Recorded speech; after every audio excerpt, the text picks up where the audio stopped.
All right, well, today I'm going to talk about Social Security again. There's going to be one more discussion of Social Security later. I'm going to defer most of my plan until later, but I want to finish the discussion so that we totally understand the subject. It'll also allow me to talk about demography and introduce one of the most famous models in economics called the overlapping generation model.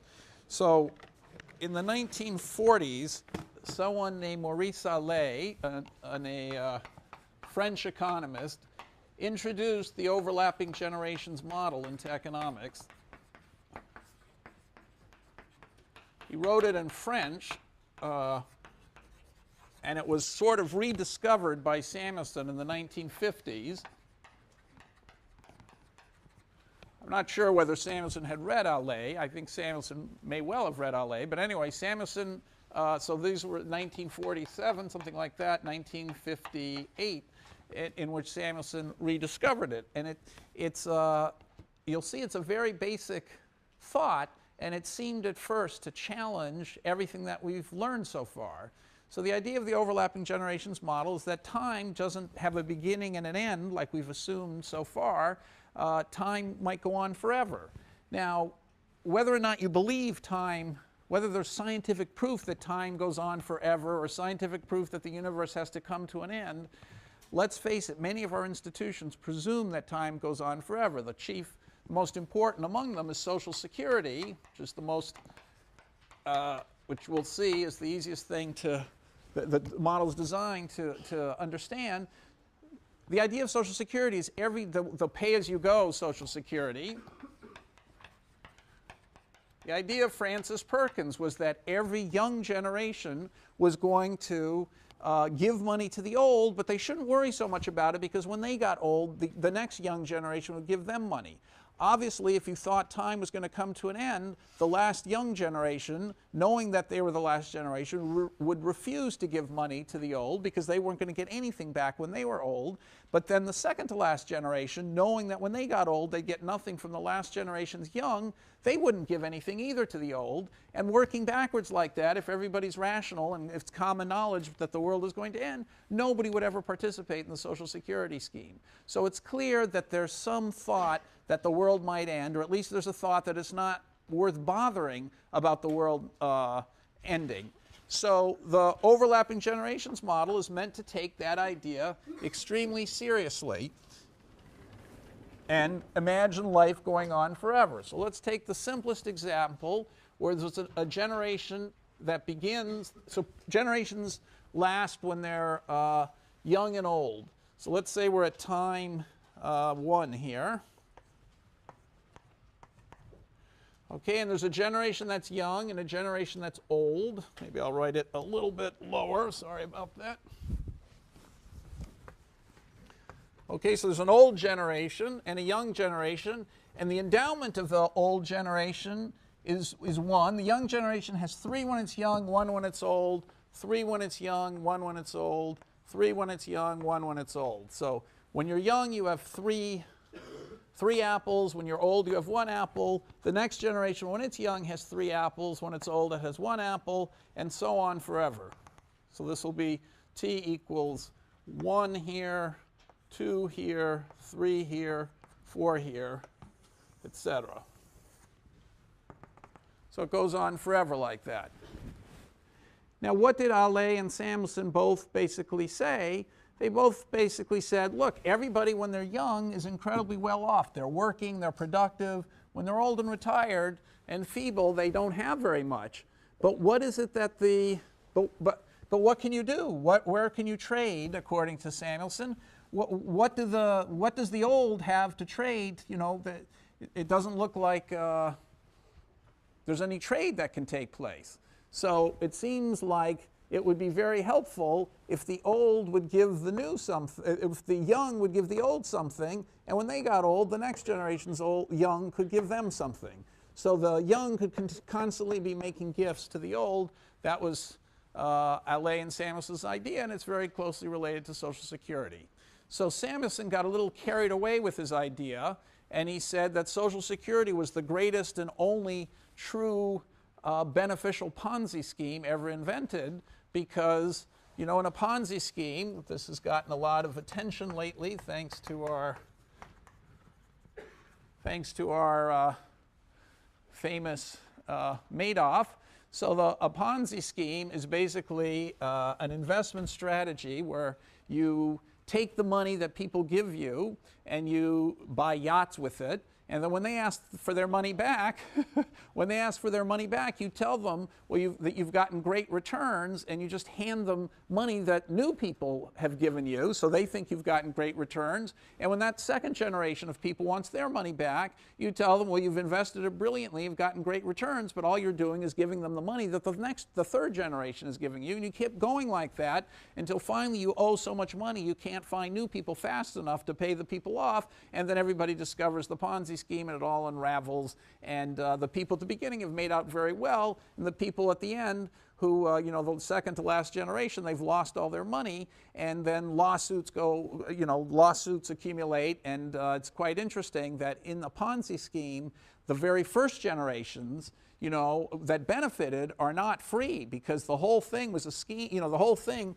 the guy Madoff running it knew from the beginning what was going to happen. And so those first generation of people, there's no reason why they deserve to make their great returns. They benefited from the Ponzi scheme. So the last generations suing Madoff are effectively suing the first people as well. And so we'll see how the courts decide it. But often the people who get out of the Ponzi scheme early still are held liable, and the money's taken back. So we'll see what happens in this case. But anyway, so obviously Ponzi schemes are terrible ideas in general. But Samuelson said, well, when life is going on forever, then there might not have to be an end to the scheme. It just keeps going. This guy gives to this guy gives to this guy. There's no reason for the Ponzi scheme to end if you really think that the world's going to go on forever. And therefore, Social Security is a great Ponzi scheme, which is actually beneficial. So Samuelson even wrote this as a journalist for Newsweek, and there's many. I happened to be a little boy when he was writing this stuff, and I remember some of the articles, and I've gone and found them. And so he describes the benefits of Social Security as a Ponzi scheme. So, you know, this didn't turn out to be quite right, and but it certainly sounds plausible. Another thing he said was that in the Social Security, you know, money you could think of as a Ponzi scheme.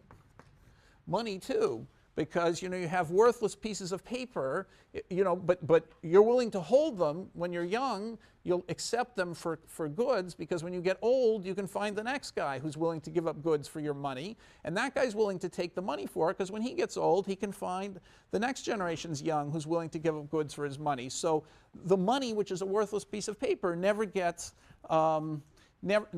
exposed as being worthless, because there's always another generation around to take it who thinks they're going to be able to use it later.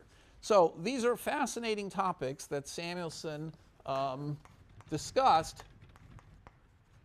but I don't want to discuss them in this class. I want to discuss Social Security, and so I'm going to do a variant of the model that Samuelson never thought about, which I think is a much more realistic model. So I'm going to do overlapping generations with land.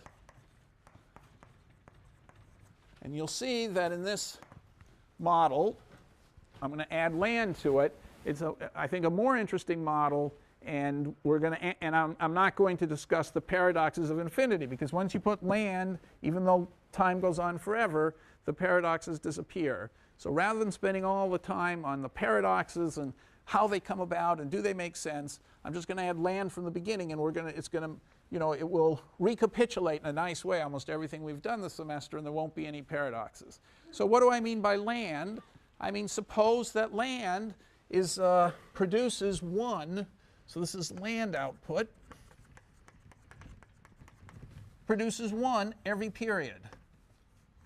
So there's another output called apples that just, you know, a tree that's going to live forever, let's call it land, produces one every single period. So here are the periods, you know, and this is what's happening in every period. Okay, now land seems to make the situation much more complicated, but in fact it will turn out that we can analyze this pretty easily. So let me summarize again the model. The model is that every generation has one agent, or a million identical agents, let's say. Every generation has endowments. So every generation T has endowment. It's generation T, so it's an endowment at time T and at time T plus 1 equal 3, 1. And let's say they all have utility, and the utility of every generation T, which only depends on what they consume when they're young and old, let's say is log xt plus log xt plus 1. Okay, so everybody cares about consumption when they're young, consumption when they're old. They don't care about consumption any other time. They begin with 3 apples when they're young. They know they're going to have 1 apple when they're old. Everybody's like that for generation T greater than or equal to 1. But generation 0 just has U, so I can call that UT. Generation 0 only cares about consumption when old. And that's that guy at the top. Okay, but I also have to talk about the land. Generation 0 owns the land.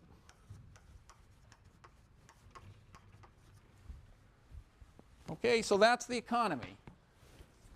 Very simple economy, but it looks much more complicated than anything we've done before, but it will turn out not to be, but it looks at first glance. So every generation has 3 apples when young, 1 apple when old, except the very first generation, which has land, and that in addition to his 1 apple when old, and that land produces 1 apple forever. So we have to figure out what equilibrium is, and then we have to look at Social Security. And by doing this, we're going to understand Social Security much better than we did before. Okay, so any questions about this, what's going on, that I'm going to try and write down what equilibrium is and then solve it, and then we're going to talk about Social Security. Yep?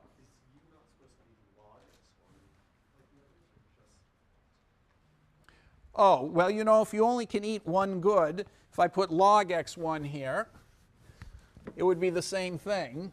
Remember, if I take a monotonic transformation, if I double the utility or take the utility e to the utility like that, which is just equal to x1, it describes the same utility. The guy's not trading anything off. There's only one good. So more of the good is better for him. It doesn't matter whether we call it log x or x1, it's the same thing. But that's a good question. Let's call it log x1.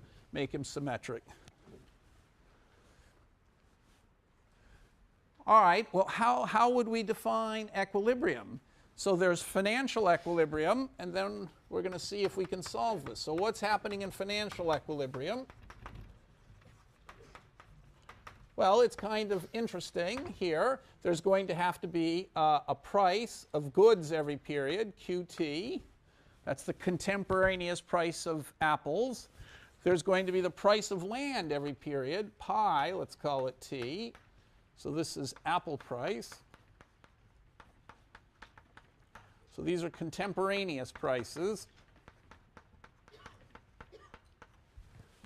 Oh. Okay. With contemporaneous apple price, land price. Okay, what else do we need? Well, we have to decide what everybody's going to consume every period. So generation T, what they're going to consume when young and when old. Okay, and then there's generation 0, what they're going to consume when old. What else do I need to describe equilibrium?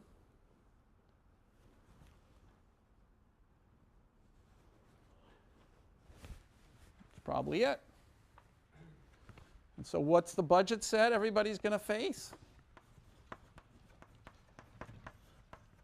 The budget set for T greater than or equal to 1 is the set of all, let's call it young consumption and old consumption.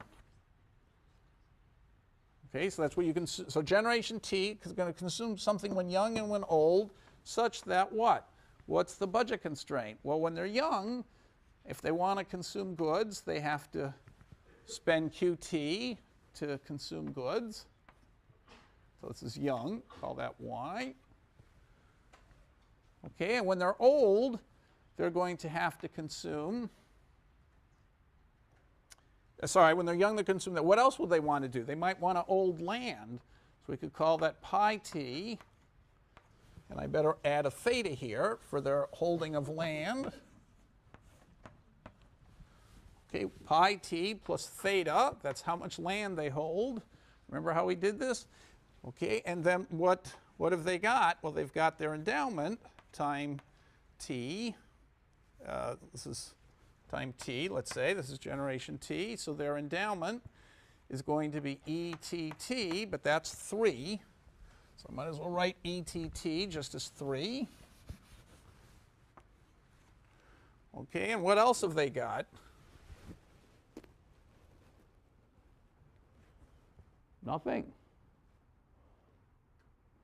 Everybody comes into the world with just apples when young and apples with old. So when they're young, they've got 3 apples they can sell. Okay, they can consume something. So 3 minus q, the stuff they don't consume, they sell, and they can buy land with it. Got all this time, this never happened. Sorry about that.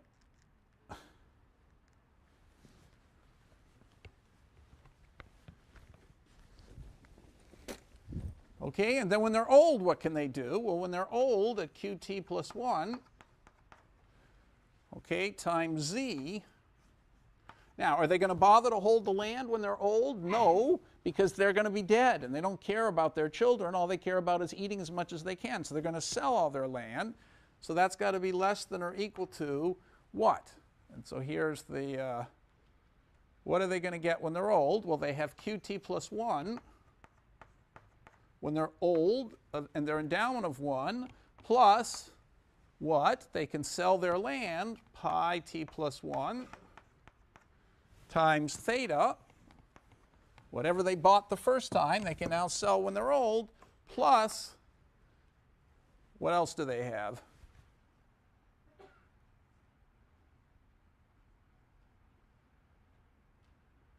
So one last term. What else is that? So see what they do. Why would you buy land? Well, because when you're young, you're so rich, you don't want to consume everything when you're young. So instead of consuming your whole 3, you consume less. You buy the land because the land's going to be worth something next period. So what is it going to give for you next period? What do you get next period from the land? Well, if you own the land, you get what? You get the dividend. Okay, so the dividend, we have to multiply by the price, which on one of the early classes I forgot. And the dividend is 1. That's the dividend. But how many dividends do you get? How many apples? It depends on how much of the land you had. So if you had theta units of the land, you get, if you had 3 acres of land, you get 3 apples, which you can sell for a price qt plus 1. You also still have the 3 acres of land, which you can sell off when you're old.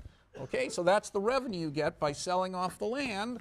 And you also sell off some of your endowment maybe, and that's how you can buy when you're old. So that's what the budget set is of every generation. And the budget set for generation t equals 0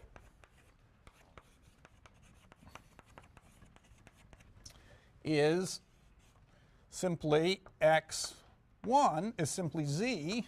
We'll call it, z, such that, what does this guy do?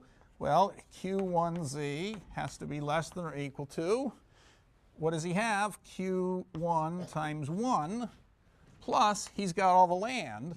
So he's got 1 acre of land. That's all the land there was. So he's got pi times pi 1.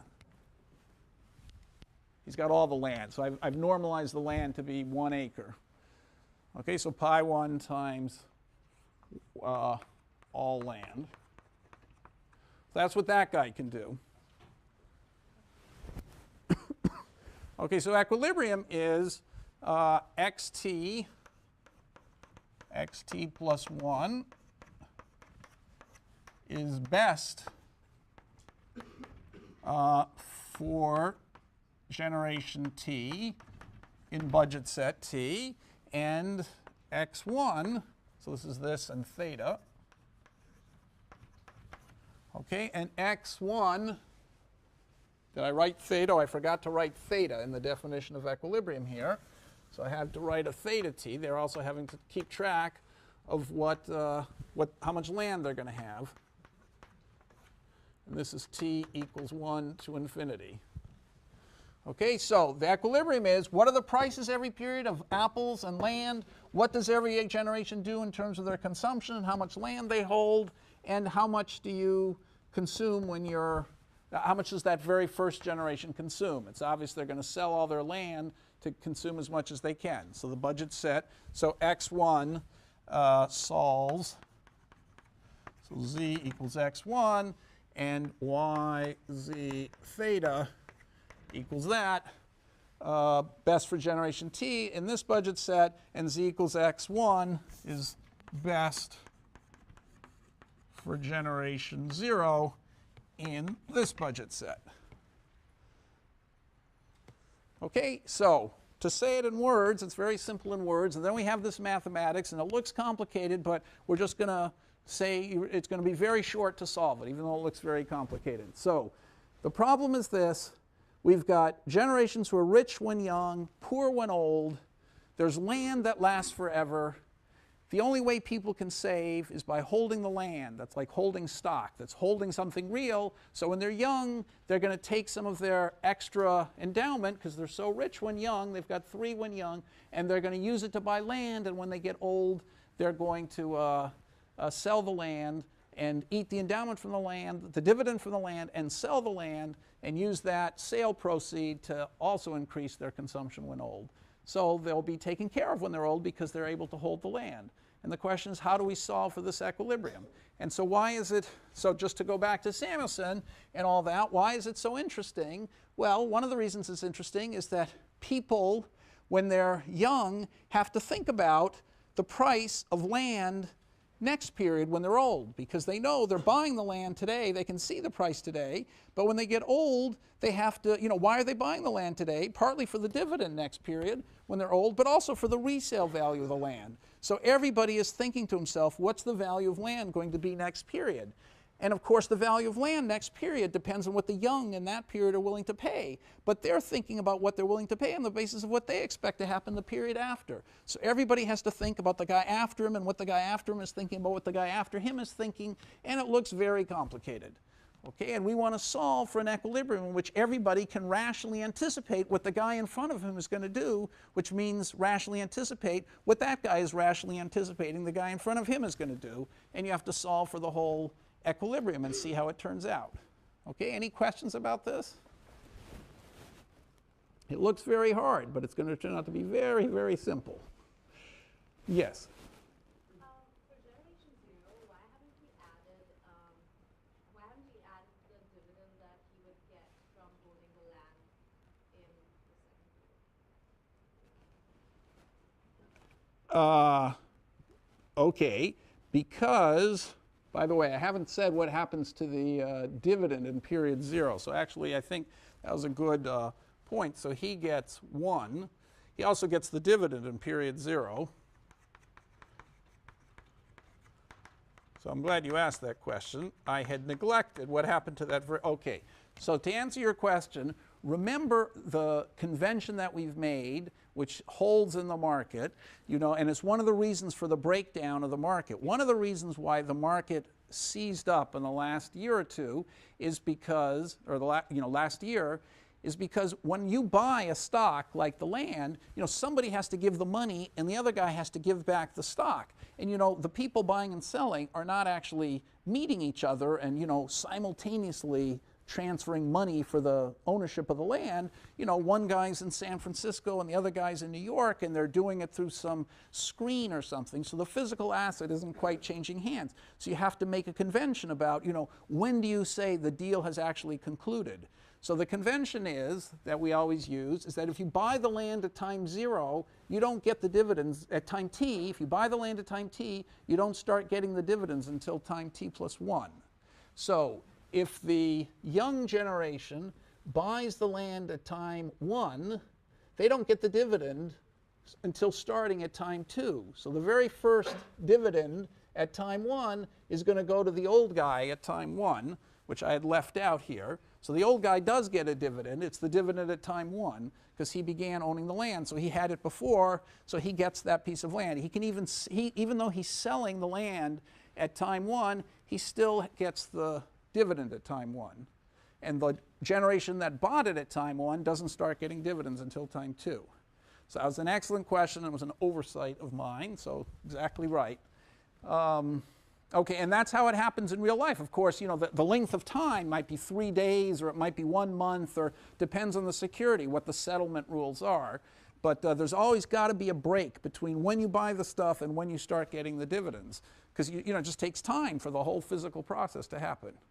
So in the settlement for, so they say T plus 3 is a very common kind of settlement, or T plus 1. That means, you know, in 3 days or in 1 day. And so if you're desperate for cash and you have to give, so anyway, I won't get into, we'll come back to this when we talk about the crisis and what happened. But okay, so people who are desperate to get stuff, you know, it doesn't start coming for a little while. So, okay, any other questions? Yes. Should you multiply that as the price of icon, like K1? Should I what? You multiply 1 as a price. Absolutely.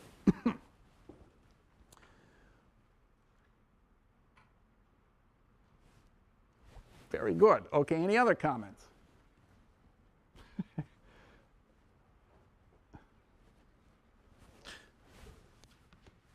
All right, now how do you solve this? Well, let's figure out how to solve this. So the first thing you can notice is that, so Fisher never thought of having infinite time and thought about Social Security, maybe thought about Social Security. I'm not aware that he had any thoughts about Social Security, but he thought, I mean, we didn't have Social Security, so it's unlikely he had been thinking about it.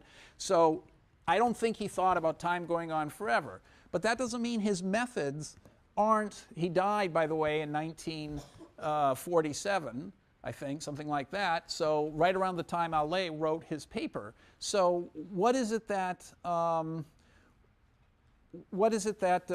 he said all his lessons are going to hold true? The first thing he said is that, look, in every period there's a queue, there are queues on every side of things. Here QT, you know, QT plus 1, QT plus 1, QT plus 1. So if you just double, there's no loss in generality by taking all the QTs to be 1. We have no theory of inflation yet because there's no money or anything. So you might as well assume we're measuring everything in terms of apples and take QT to be 1. So without loss of generality, as they say, you know, QT is equal to 1.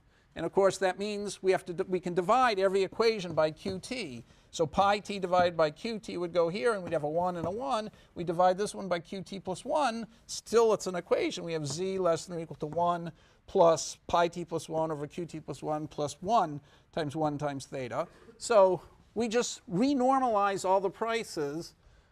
Okay, so renormalize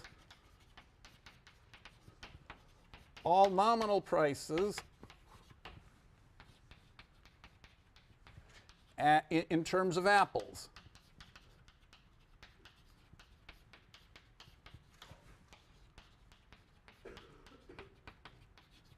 Okay, so one simplifying thing is we can get rid of, so think of pi t as the price of land in terms of apples. So we just get rid of all the q's here. Just assume that they're 1. And so we have this equation. Okay, and now that means that pi t implies pi t equals price of land at time t in terms of apples at time t.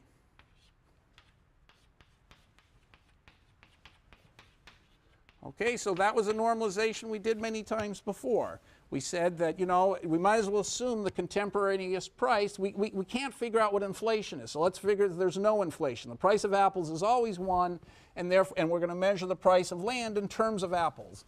So we get the same equation. It now looks a lot simpler. So the q's we don't have to really worry about. We're just worrying about the pi's every period. Okay, so what did Fisher say to do? So we've got to worry about, what did Fisher say to do? What was his, whenever you have an economy, a stock market economy like this, what did he say to do? What was his advice? He said, turn it into general equilibrium. How? By doing what? Yep. Okay, so Fisher said, Fisher's lesson,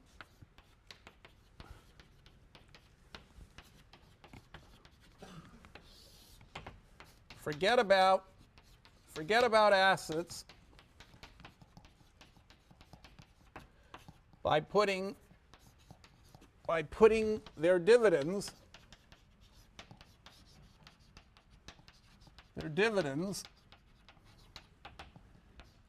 into the endowments. That's his first lesson. Okay, so you see this is a good summary of what we've learned so far. And his second lesson was look at present value prices.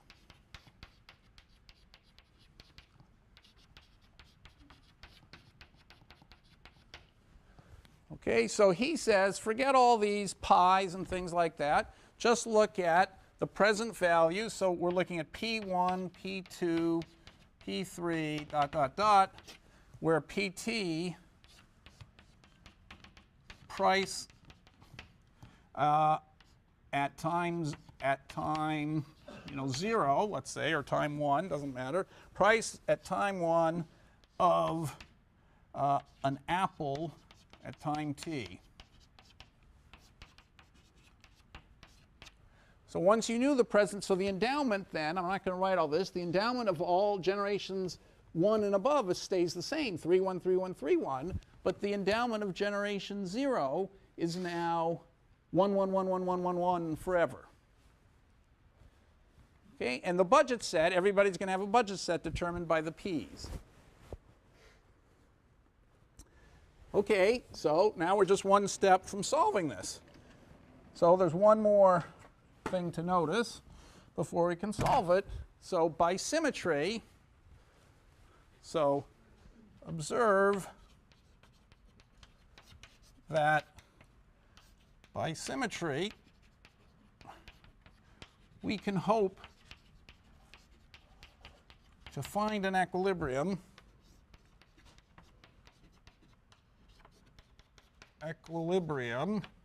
with PT plus 1 over PT equal P, a constant. Okay, so, every generation is the same. The only relevant price for a generation is the trade-off between the price of goods when they're young and the price of goods when they're old. That's what Fisher said.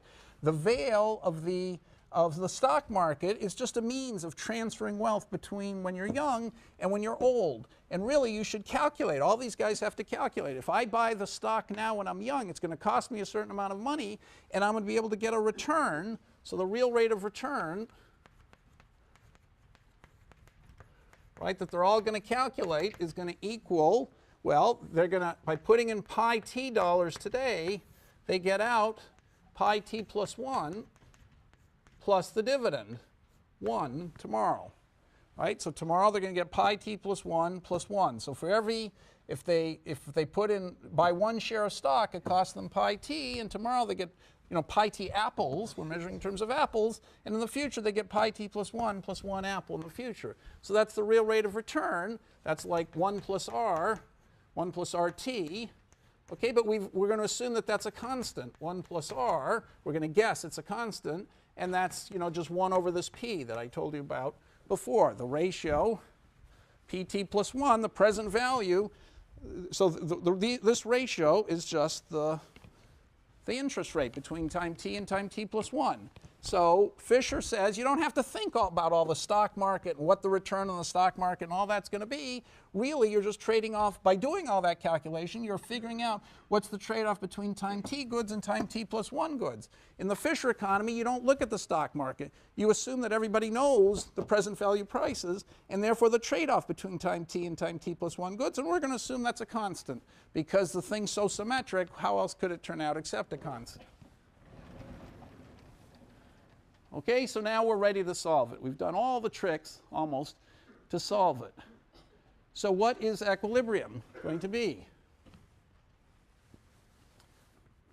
So here's equilibrium. It's going to be a very simple equation.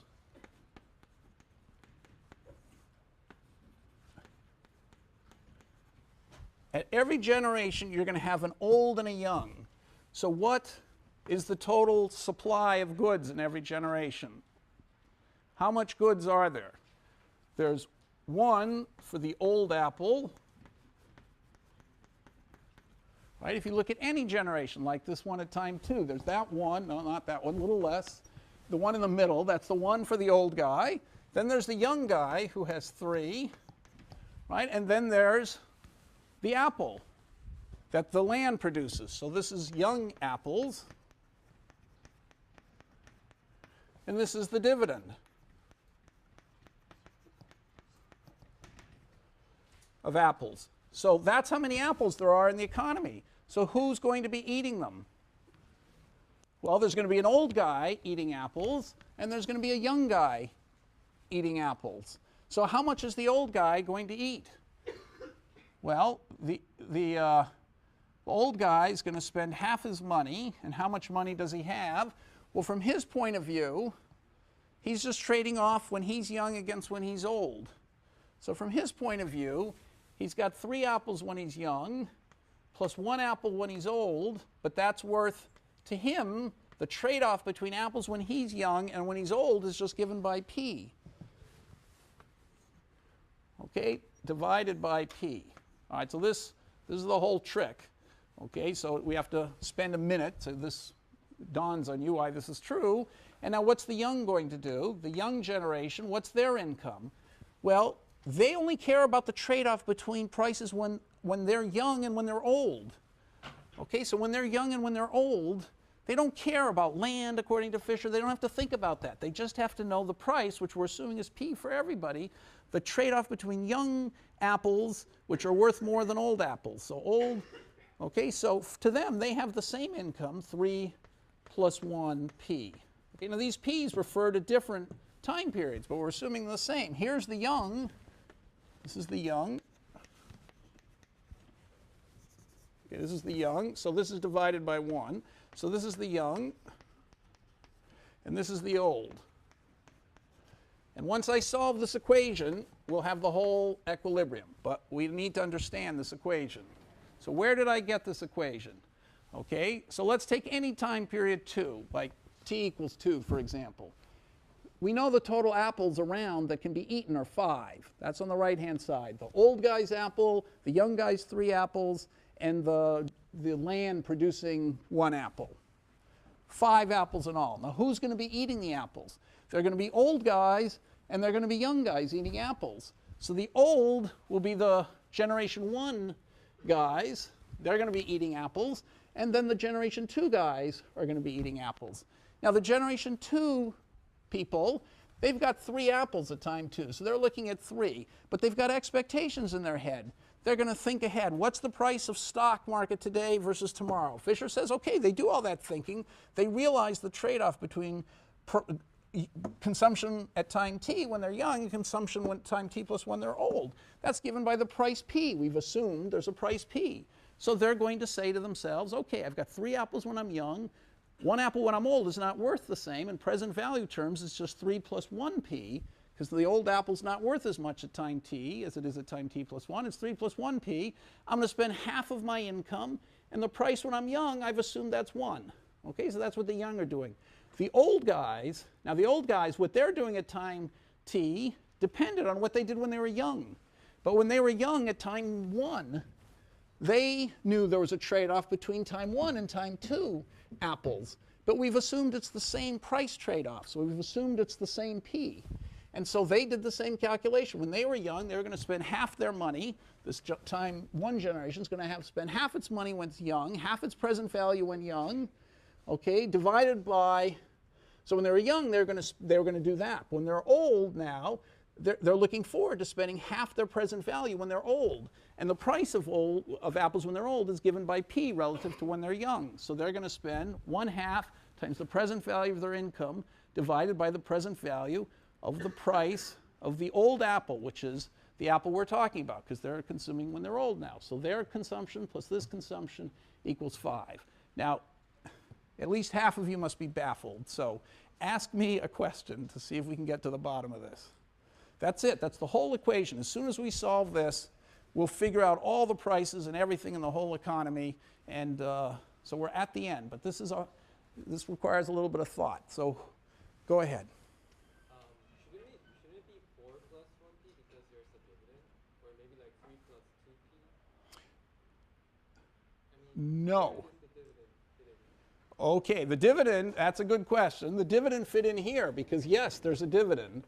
Here's the dividend that got produced, so there's an apple to be eaten from the dividend. Okay, right? Now you're saying, so it's a very important question you're asking. So it's correct what I wrote, but it doesn't sound correct. So what he's saying, the question is, what happened to the dividend? This guy, this generation, say, this young generation, either one, say the old generation, when they were young at time 1, they bought land looking forward to their old age. They sold the land and they got the dividend. How come that's not factoring in to their demand? That's his question, right? Okay, the answer is because that's precisely the point of what Fisher did. Fisher said, yes, in the real world, everybody is thinking to themselves, like Generation 1, I'm young now, I'm buying the land because when I get old, I'll be able to resell it and I'll also get the dividend. But Fisher has thought ahead. Fisher's saying, okay, the guy's going to think about pi t plus 1, that's what he'll be able to sell the land for, and he's going to think about the dividend he's going to get, okay, and his rate of return is therefore divided by how much he had to pay for the land today. That's his rate of return. But see, the top thing is the bottom thing is how many apples he had to give up. Pi t there is how many apples he had to give up to get the land. The numerator is how many apples he gets next period after selling the land and taking the dividend. So that ratio is the trade-off between apples today and apples in the future for him.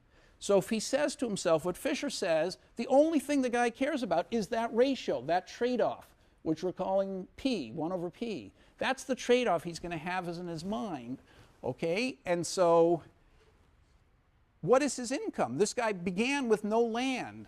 You know, only 0 began with the land. Everybody else buys the land only as a means of getting to more consumption when they're old.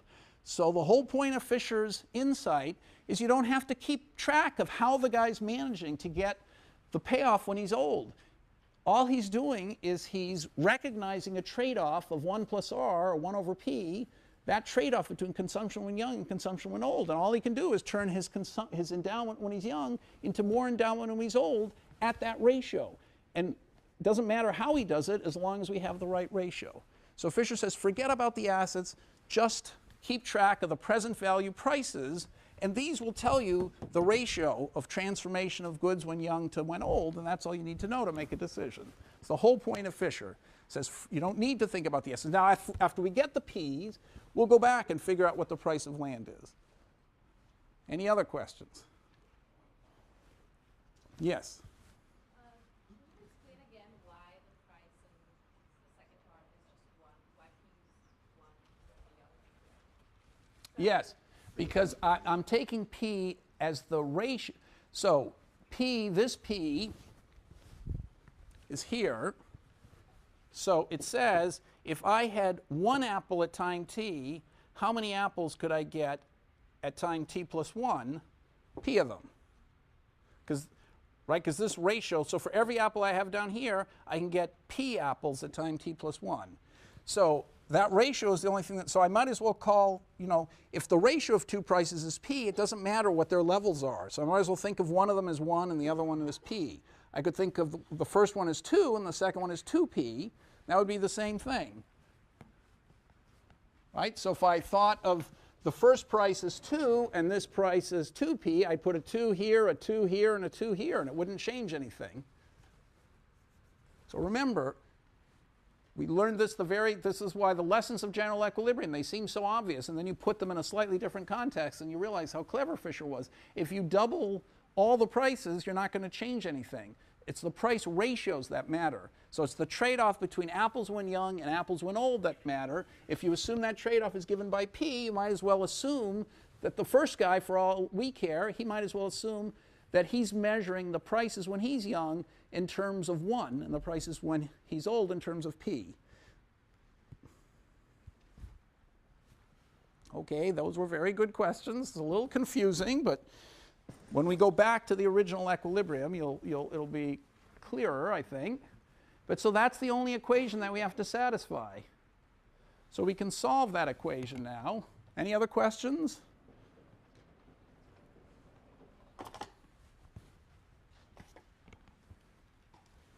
Okay, let's solve that equation. That equation is, I'm going to multiply by 2p. So I'm going to get 10p on the right-hand side, right? Because if I multiply by 2p, I get 5 times 2p is 10p. On the left-hand side, I'm just going to get 3 plus 1p plus 3p plus p squared. Okay, and so if I multiply, I rearrange, I just get p squared. Uh-oh, my usual problems here. P squared minus 6p plus 3 equals 0. P squared minus 6p plus 3 equals 0. So p equals 6 plus, and I'm using the quadratic formula, which you might have to, which I assume you know, minus b squared minus 4. Okay, so 6 squared minus 4 times 1 times 3 minus 12 over 2, which equals 6 minus the square root of 24 over 2. So the square root of 24 is a little bit less than 5. So this is going to be a little bit more than 1. Sorry, a little bit less than 5. So this will be a little bit more than 1. So the whole thing will be a little bit more than a half. So let's say it's 0.55. Okay, now how did I know? Okay, so here's a crucial step. How did I know when I said 6 plus or minus, why did I take the minus? Because if I had taken 6 plus this, I would have gotten a gigantic, well, let's come back to that, okay? So how did I know to take 6 minus that instead of 6 plus this? So if this is the p, then what are the prices? What are Fisher's prices? We've just solved for equilibrium. And these prices are going to be we call this one 1 maybe, 0.55, 0.55 squared, 0.55 cubed, etc. That's what Fisher says the prices are. Okay, and we can now figure out everybody's consumption. Y and Z, what's Y going to equal? Well, Y is this thing on the right, 1/2 3 plus 1p. So it's 3.55 divided by 2. So that's 1.775. Okay, and what's Z? You should check, I'm going a little fast here for myself. 3.55 divided by 2 is 1.775. So what is Z? It's going to be 1.5 plus, no, it's 3.5. Oh, it's 3.5 divided by 1.1. 3. Okay, P is 0.5. I'm going too fast for you. Aha. P is 0.55, right? I just got P. So if I want to see now, go back to consumption. What's the consumption going to be when you're young? It's going to be, Y is going to be 3 plus 0.55 divided by 2, which equals that.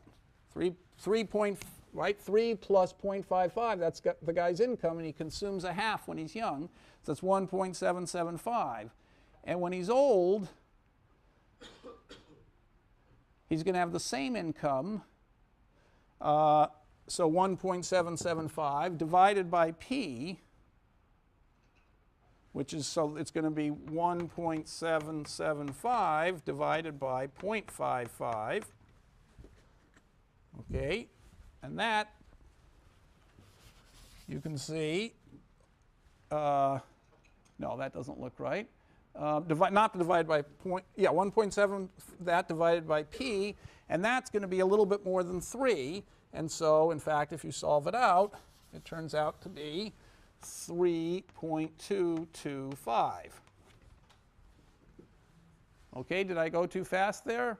So I'm just solving, I'm plugging in 0.55 there. So it's 3.55 divided by a half, that was that number, 1.775, divided by P, which is 0.55. So you can see it's a little bit more than 3, because 0.55 into 1.7 is, you know, a little bit more than 3. In fact, if you solve it out to some decimal places, it's that.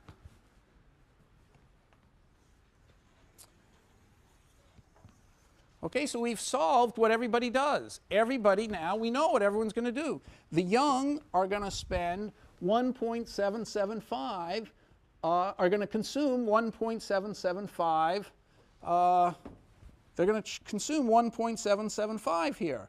They have an endowment of 3 apples, they're not going to eat them all. They're going to consume 1.775 of them. Okay, and what are they going to do with the, and then the old at the same time, what are they doing? They're consuming 3.225. But you notice that those things add up to 5. So the consumption when they're young plus the consumption when they're old, okay, so the consumption of this old guy there is 3.225, and you add the consumption of that, yeah, I went too high there, consumption of the young guy just under him is 1.775. The two of them add up to 5. That exactly clears the market. So at time 2, you repeat the same thing at time 3, etc. So, okay, so you see we've already cleared all the markets, except the one at time 1, which looks more complicated, but we've cleared all the markets. Now what's the price of land going to be? What's the price of land? I don't know where to write that. Let's write it here. What's the price of land? Which is going to be a constant. How do we figure that out? How would Fisher say you figure out the price of land?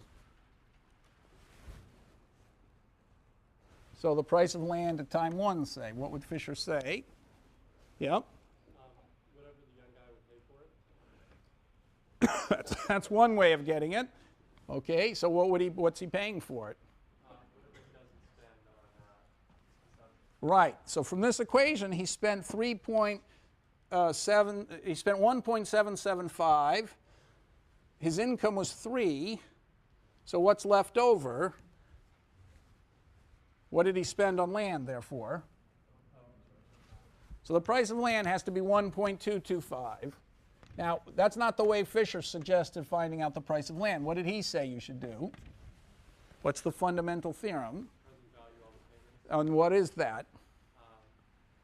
So the land pays 1 apple every period. So it's paying 1 plus 1 times p squared plus 1 times p cubed plus 1 times p to the 4th, right? Because looked at from the point of view of time 1, you get an apple next period relative to the apples today, that's worth p. An apple in 2 periods is worth p squared at time 1 because, you know, an apple at time 1, at time 2 is worth p apples at time 1 and worth p squared apples at time 0. So you just keep doing this, but this is a perpetuity, and so therefore it's equal to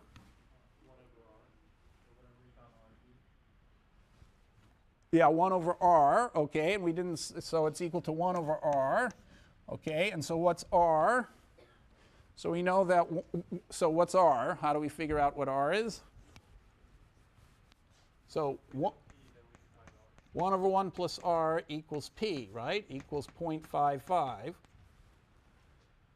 So therefore, 1 plus r equals 1 over 0.55. And r equals 1 over 0.55 minus 1.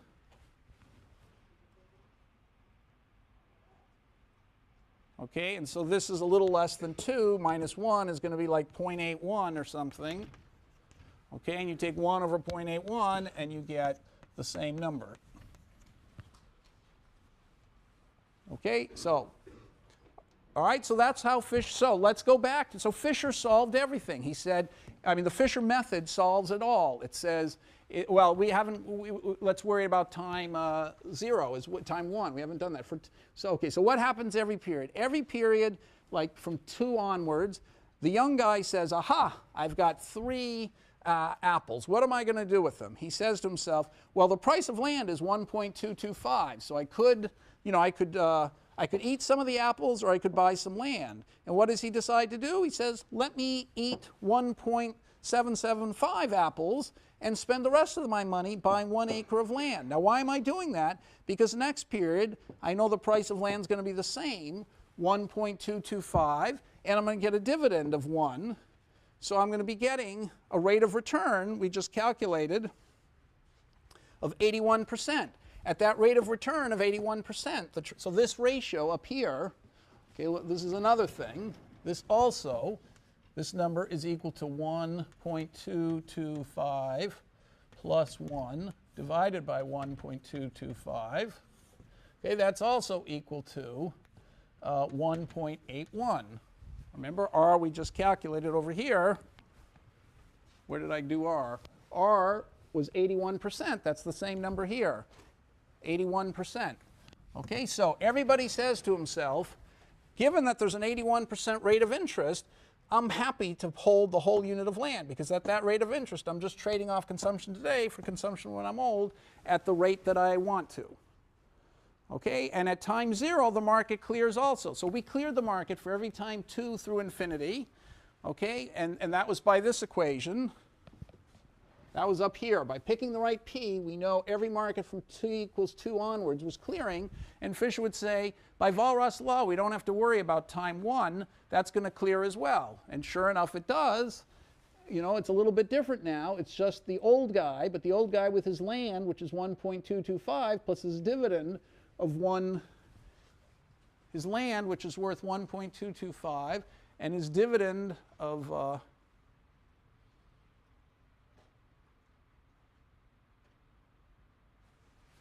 hope I wrote down the right price of land all this time. Oh, that would be bad.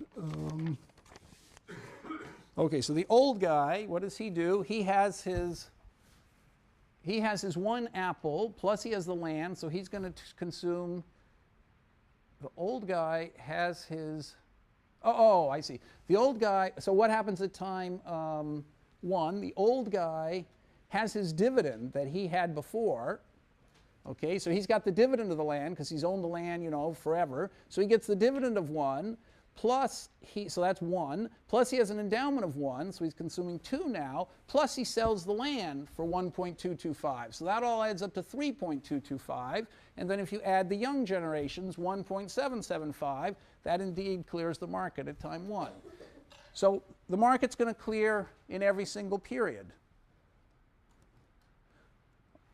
Okay, but we only had to solve it for periods 2 and onwards, which were all symmetric, because by Walras law, according to Fisher, once it clears from time 2 onwards, without even bothering to check, we know it would have had to work at time 1. And sure enough, it did.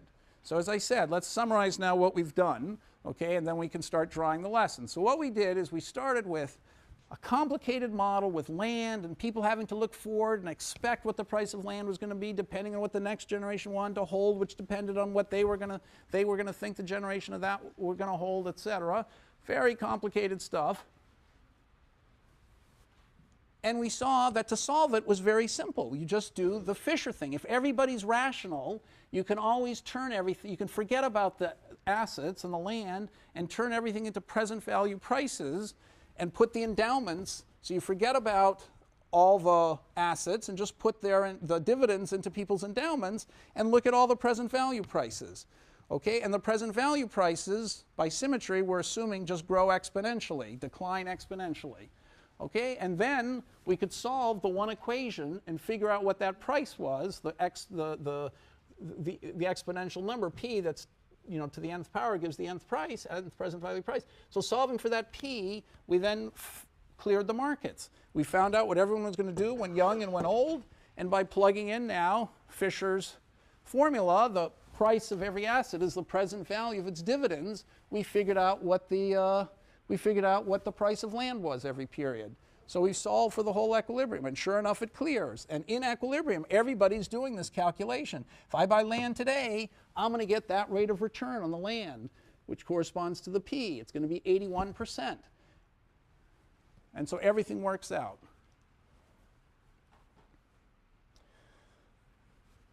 Okay, so what's this got to do with Social Security? Are there any questions about this? I sense a little bit of puzzlement still. You shouldn't be that far away from understanding it. So let's hear a question. What don't you understand? Just point to an equation you don't understand. Yes, good. Brave of you. Okay, so Fisher says that the way I solved it is I ignored the assets. So I didn't pay attention to what the assets were. I just put the dividends in the endowment. I didn't pay any attention to what people were holding of the assets. Because Fisher says, forget the assets altogether. Just do the present value prices and augment the endowments. And I found the present value prices by getting this factor P, and then it was just P to the n, and I found what everyone was going to consume. That was it as far as Fisher's concerned. But then Fisher says, okay, once we found general equilibrium, we can go back to financial equilibrium and figure out what the price of land is, which is the present value of the dividends, so its price is 1.225, and the step I left out, which you're asking about, you can also figure out what assets everybody's holding. So Fisher's saying, okay, what assets are they holding? Well, the guy, you know, he's consuming 1.775 here. We figured out the price there of 1.225. So it must be that he's holding exactly 1 unit of the asset. And so the asset market is clearing 2. But that's no accident. Fisher's saying, if you clear all the markets doing the present value general equilibrium stuff, and you go back to the financial equilibrium, you're automatically going to be clearing all those markets too.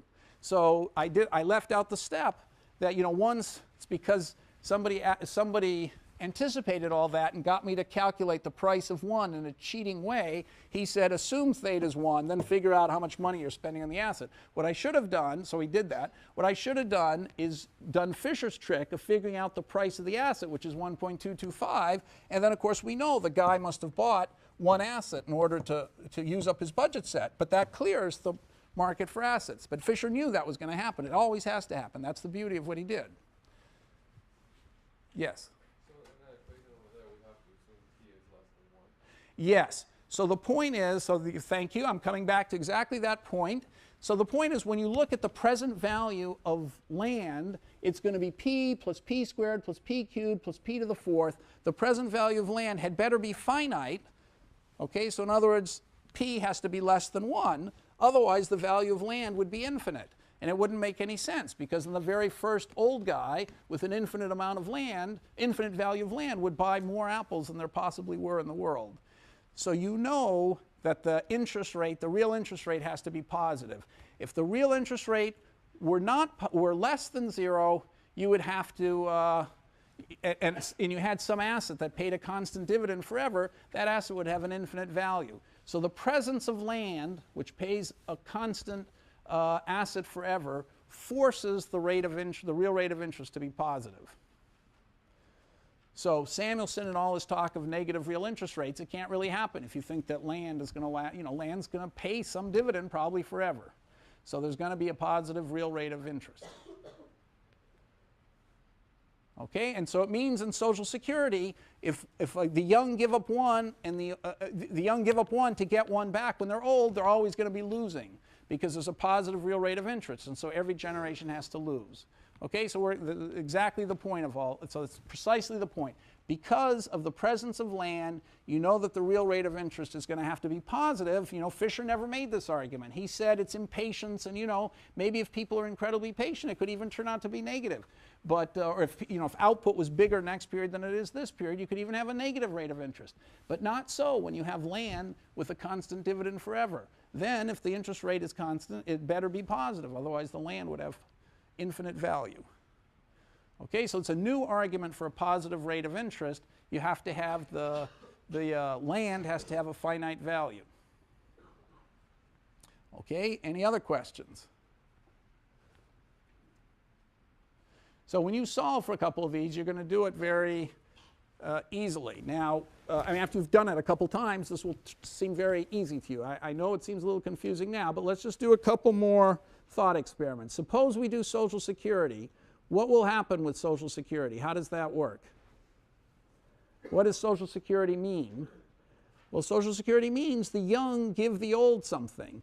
And until now, we talked about it as if the young could give the old part of their endowment. You know, the young pay taxes and the taxes get handed over to the old guy. That's pay as you go. And we talked as if it wouldn't change the equilibrium. But we said at the same time that Social Security was the most gigantic program, you know, any government anywhere in the world has ever adopted. So, and it's on the size, you know, the giveaway was on the was bigger than GNP for a year, you know, 17 trillion compared to 14 trillion. So clearly it's going to have an effect on the interest rate. So we ought to take that into account if we're doing a more careful analysis of Social Security. So what would Social Security do? How would I take into account Social Security? Suppose every young person gave one unit, you know, one apple to the old guy at the same time. How would I figure out what happened in the new equilibrium? How would the economy change?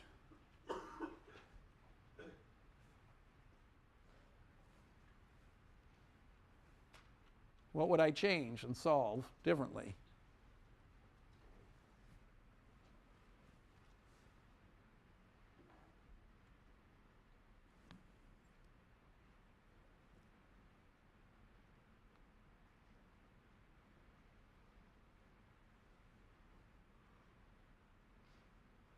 Well, all I would do is I would change this to a 2. Every young guy now only has 2 apples when he's young because he's given one of them to the old, and the old would have 2.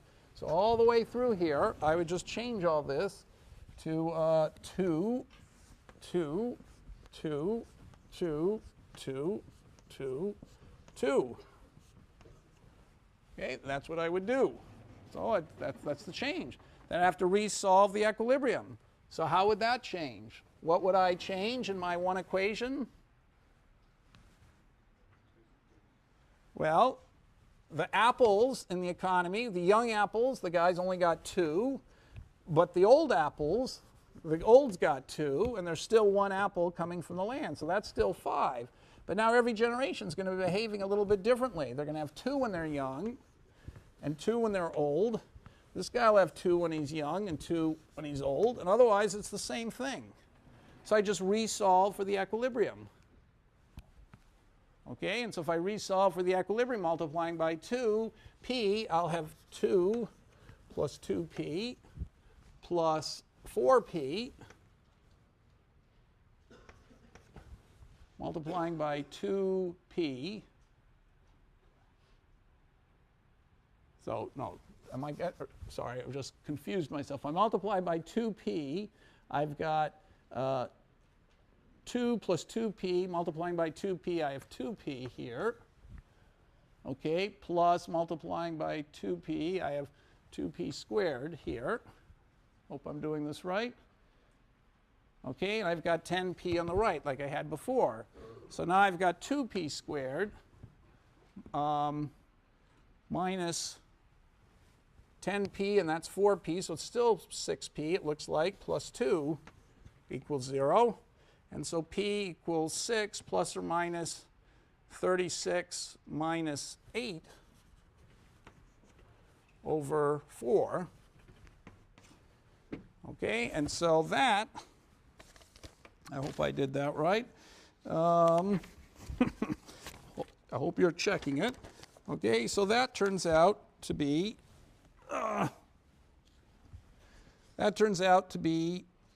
P is 2.8, no, Social Security. P is 0.38 now. So this equals, now it equals 0.38.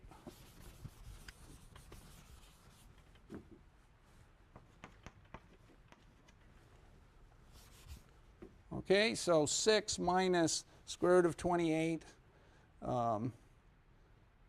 Okay, so that's like, so it's working out pretty much. So, okay, so 0.38 is the new price. Okay, so therefore the interest rate, 1 over 1 plus r, equals 0.38. So what do you think happens to the interest rate? So r now equals, okay, before I write it, you can figure out what it is yourself in a second. Do you think the interest rate went up or down in the new economy? What would Fisher have said? Up. It went way up. Okay, and so it's actually 347%. Okay, so the interest rate went from 81% to, no, that can't be right, went to 161%. Okay, so the interest rate went up. So the loss is even worse than it seemed before. Remember, in present value terms, when you're young, you give up 1, and when you're old, you get 1, and so you lose the present value. So the present value of that trade is this plus that over 1 plus R. Well, now that R has gone up, you're losing any more. So Social Security at the current interest rates looks bad for every generation. After you do the Social Security and everybody understands it's happening, it's going to be even worse in terms of present value.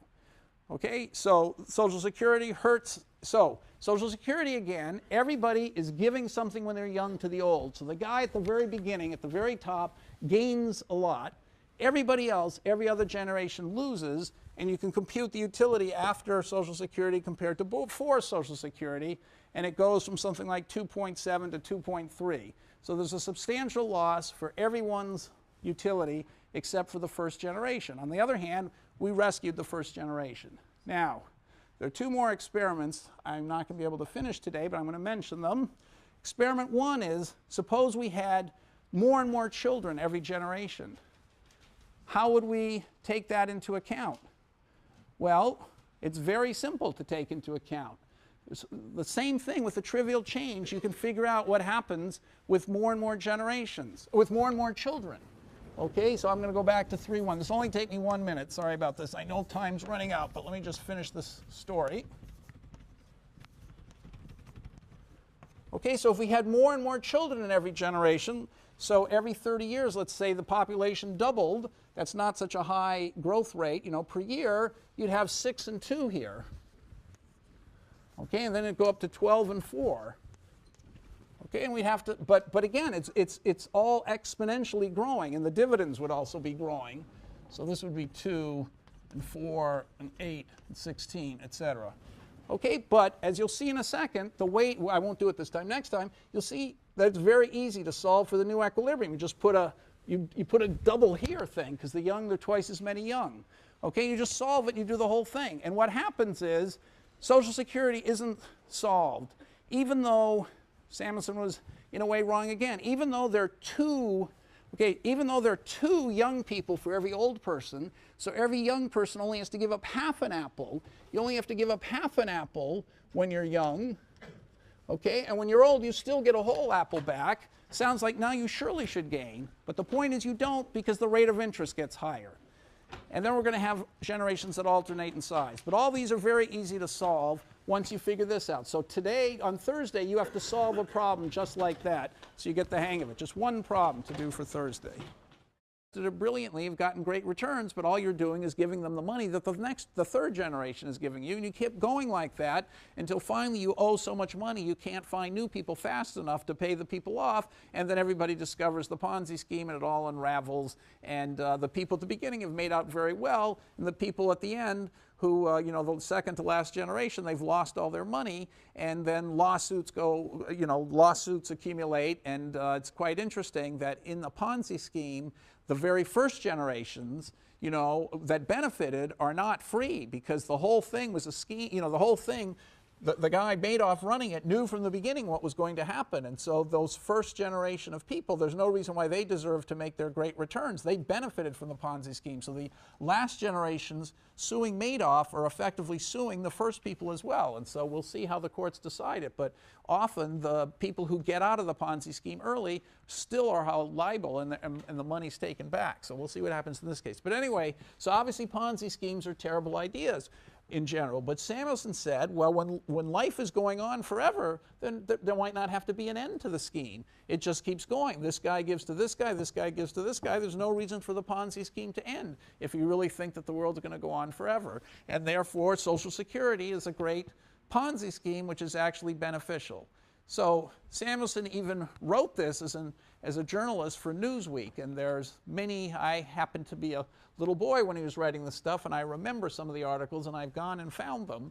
And so he describes the benefits of Social Security as a Ponzi scheme. So, this didn't turn out to be quite right, and but it certainly sounds plausible. Another thing he said was that t equals 1 here, 2 here, 3 here, 4 here, etc. So it goes on forever like that. Now, what did Allais and Samuelson both basically say? They both basically said, look, everybody when they're young is incredibly well off. They're working, they're productive. When they're old and retired and feeble, they don't have very much. But what is it that but what can you do? Where can you trade, according to Samuelson?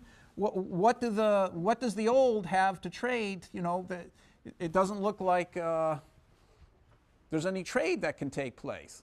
So it seems like it would be very helpful if the old would give the new something, if the young would give the old something, and when they got old, the next generation's young could give them something. So the young could constantly be making gifts to the old. That was Allais and Samuelson's idea, and it's very closely related to Social Security.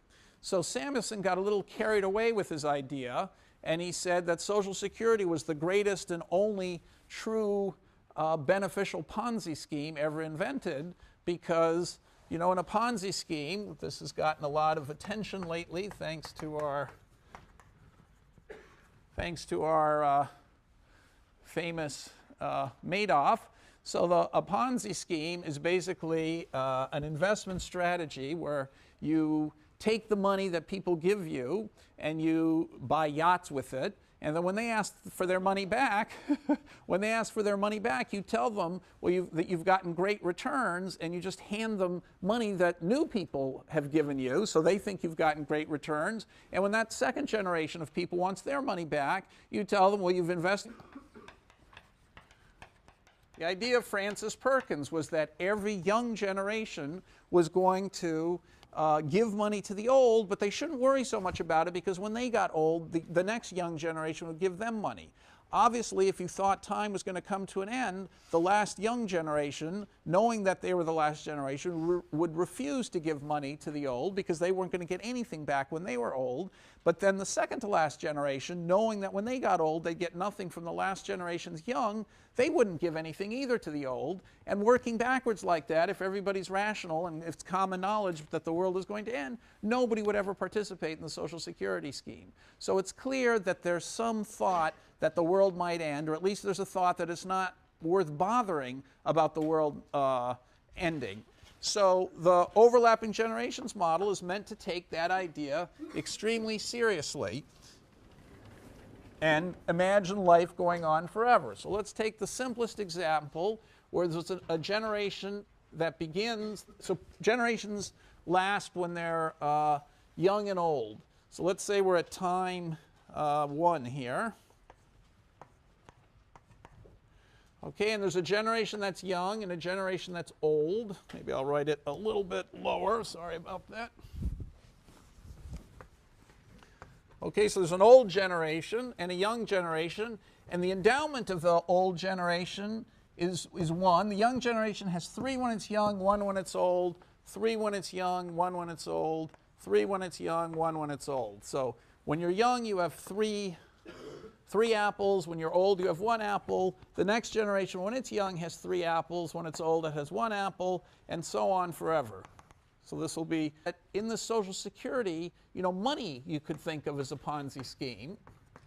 Money too, because, you know, you have worthless pieces of paper, you know, but you're willing to hold them. When you're young, you'll accept them for goods, because when you get old, you can find the next guy who's willing to give up goods for your money, and that guy's willing to take the money for it, because when he gets old, he can find the next generation's young who's willing to give up goods for his money. So the money, which is a worthless piece of paper, never gets exposed as being worthless, because there's always another generation around to take it who thinks they're going to be able to use it later. So these are fascinating topics that Samuelson discussed, but I don't want to discuss them in this class. I want to discuss Social Security, and so I'm going to do a variant of the model that Samuelson never thought about, which I think is a much more realistic model. So I'm going to do overlapping generations with land. And you'll see that in this model, I'm going to add land to it. It's, I think, a more interesting model, and I'm not going to discuss the paradoxes of infinity, because once you put land, even though time goes on forever, the paradoxes disappear. So rather than spending all the time on the paradoxes and how they come about and do they make sense, I'm just going to add land from the beginning, and it will recapitulate in a nice way almost everything we've done this semester, and there won't be any paradoxes. So what do I mean by land? I mean, suppose that land produces one, so this is land output, produces one every period. So there's another output called apples that just, a tree that's going to live forever. All right, well, today I'm going to talk about Social Security again. There's going to be one more discussion of Social Security later. I'm going to defer most of my plan until later, but I want to finish the discussion so that we totally understand the subject. It'll also allow me to talk about demography and introduce one of the most famous models in economics called the overlapping generation model. So in the 1940s, someone named Maurice Allais, a French economist, introduced the overlapping generations model into economics. He wrote it in French, and it was sort of rediscovered by Samuelson in the 1950s. I'm not sure whether Samuelson had read Allais. I think Samuelson may well have read Allais. But anyway, Samuelson, so these were 1947, something like that, 1958, in which Samuelson rediscovered it. And you'll see it's a very basic thought, and it seemed at first to challenge everything that we've learned so far. So the idea of the overlapping generations model is that time doesn't have a beginning and an end like we've assumed so far. Time might go on forever. Now, whether or not you believe time, whether there's scientific proof that time goes on forever or scientific proof that the universe has to come to an end, let's face it, many of our institutions presume that time goes on forever. The most important among them is Social Security, which is the most, which we'll see is the easiest thing the model is designed to understand. The idea of Social Security is the pay-as-you-go Social Security.